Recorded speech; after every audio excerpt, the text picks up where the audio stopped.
치명적인 어떤 그 손상을 입힐 수 있는 그런 일이 생길 수도 있겠다 이런 생각을 합니다. 공연은 심해지겠죠.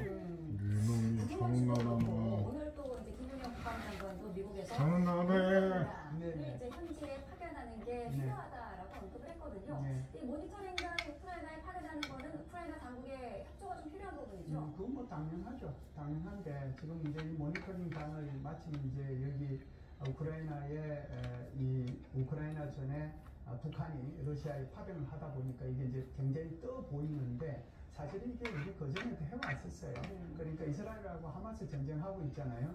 여기에 우리 모니터링단 갔을까요? 안 갔을까요? 여기도 갔습니다. 왜 그러냐면 하마스가 북한의 무기, 북한의 장비를 사용하거든요. 그러면 우리 입장에서 보면 그 장비와 무기의 성능이 어떠한지 그리고 이것을 전술적으로 어떻게 활용을 하는지 그걸 알아야 우리가 미래의 전쟁에 우리가 대비할 수 있잖아요. 그걸 다 있었어요.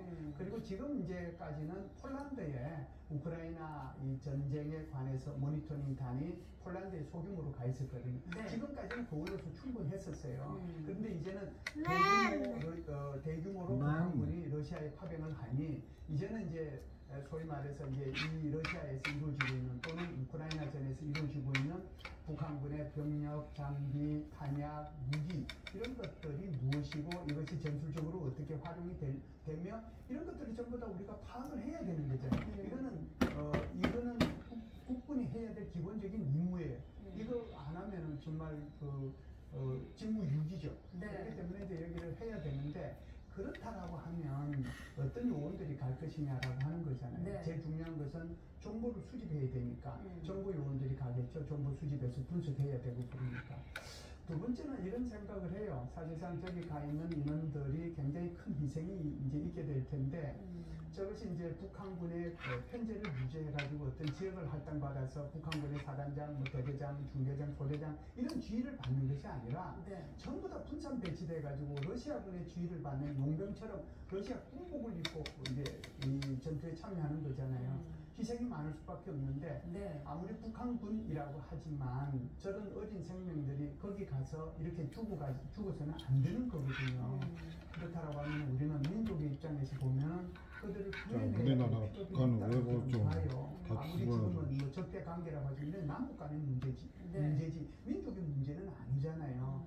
그렇다고 하면은 그들의 생무 활동을 통해서 그들이 파병을 해서 우크라이나로 항복할 수 있도록 유도해 줄 수 있는 그런 심리적 요인이 필요할 거고요. 그리고 이제 이걸 이제 뭐 도와주기 위해서 통일 요원들이 필요할 텐데 지금 말씀하신 것처럼 그걸 하기 위해서 우크라이나 협조가 필요하죠. 그렇기 때문에 이제 지난 엊그제죠. 지금 이제 우리 한국 정부 대표단이 나토의 이사회하고 그다음에 유럽 지도부를 방문을 해서 이 파병과 관련된 브리핑을 해줬잖아요. 그 팀들이 그대로 우크라이나로 갔어요. 그 우크라이나 가가지고 우크라이나 1차 협조를 하고 이제 돌아오거든요. 그러면은 지금 이제 나오고 있는 것이 우크라이나에서 다시 특사를 이제 한국으로 보내겠다 안 하겠다라고 이런 얘기를 하는데 이런 과정을 통하면 말씀하신 것처럼 모니터링 단의 어떤 구성, 임무, 역할 이런 것들이 구체적으로 아마 드러나게 될 겁니다.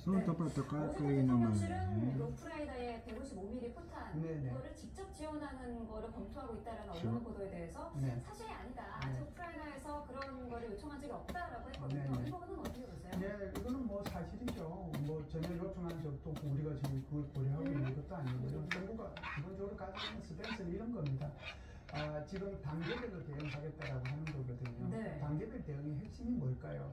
사실상 이제 이거는 북한하고 러시아 두 개를 이제 바라봐야 되는데 그 단계별 대응이라고 하는 것이 북한에서는 러시아에 대해서 얼마만큼 많은 인원이 파병을 갈 것이며 그들이 하는 임무와 역할은 무엇이며 그리고 이제 북한이 러시아에 포탄은 어느 정도 규모로 늘어날 것이 거기에 따라서 우리가 단계별로 대응하겠다는 거고요. 반대로 이 러시아가 북한에 줄 것이 무엇이냐 이게 이제 첨단 군사 장비 그 다음에 첨단 군사 기술이 되지 않겠어요. 그래서 북한이 필요로 하는 뭐 대공 미사일, 노경 미사일이죠. S-300이나 S-400 또는 북한이 가장 필요로 하는 공군 최첨단 공군 전투기 러시아 거 그게 이제 가느냐 안 가느냐 그리고 이제 오늘도 지금 좀 전에 북한에서 미사일 발사를 했습니다만은 이 ICBM 발사는 이 고각으로만 발사를 하잖아요. 네. 그런데 사실 이게 정상각도 발사가 필요하거든요. 정상각도 발사는 재진입 기술이 굉장히 중요합니다. 그러면 이 재진입 기술이라든지 다탄두 기술이라든지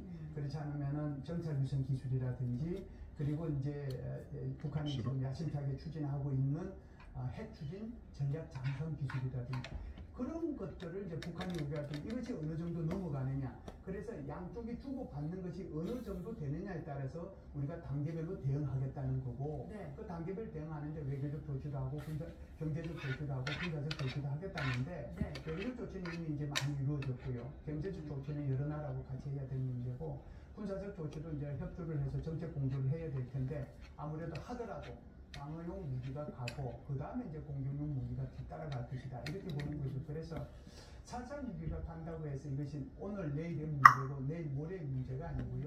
이것은 북한이 어떻게 하고 러시아가 어떻게 하느냐에 따라서 대응에 가는 그런 유연하게 우리가 대응하겠다는 것이 우리가 앞장서서 뭐 나토 국가들보다 또는 뭐 미국보다 더 앞장서가지고 나가겠다는 그런 뜻은 아니니까 네.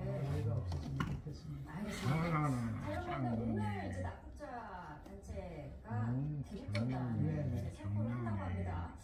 지역 주민들 사이에 이제 반발도 큰 것이 사실이고 현재 지금 남북 관계에 영향을 주는 거 아니냐 이런 우려도 있는 게 사실이거든요. 예, 당연히 알려면 주죠. 북한은 이제 우리의 그 시민단체에서 보내는 이제 대북전단 살포하는 여기에 이제 대응한다라고 빌미하에 지금 대남 쓰레기 풍선을 계속해서 보내고 있는 거잖아요. 네. 이번 같은 경우에는 이제 이 시민단체가 보내는 것은 이것은 공개하지 않고 보내는 거거든요. 그래서 떨어지는 거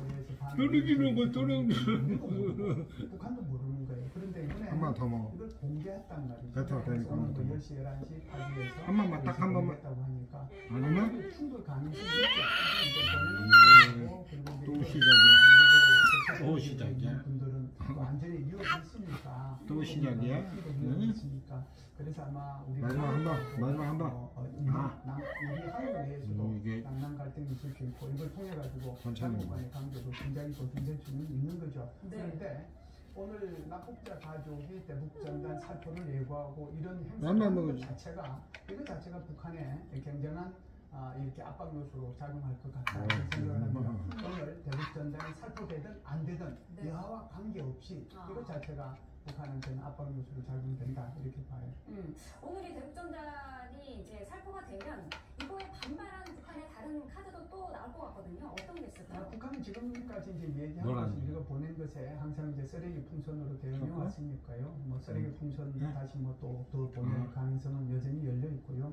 이거 말고도 이제 소위 말하는 그 무인기 소동을 많이 벌렸잖아요. 자작극적인 소동을 벌렸는데 그걸 빌미로 해서 우리 한국에 이런 그 무인기를 보낼 수도 있는 거기 때문에 이런 데 대한 대비는 뭐 여전히 필요하다 이렇게 봅니다. 네, 알겠습니다. 자, 김일수 한국군사연구원 안보전략실장과 자세한 얘기 나눠봤습니다. 고맙습니다. 감사합니다. 감사합니다. 시바이.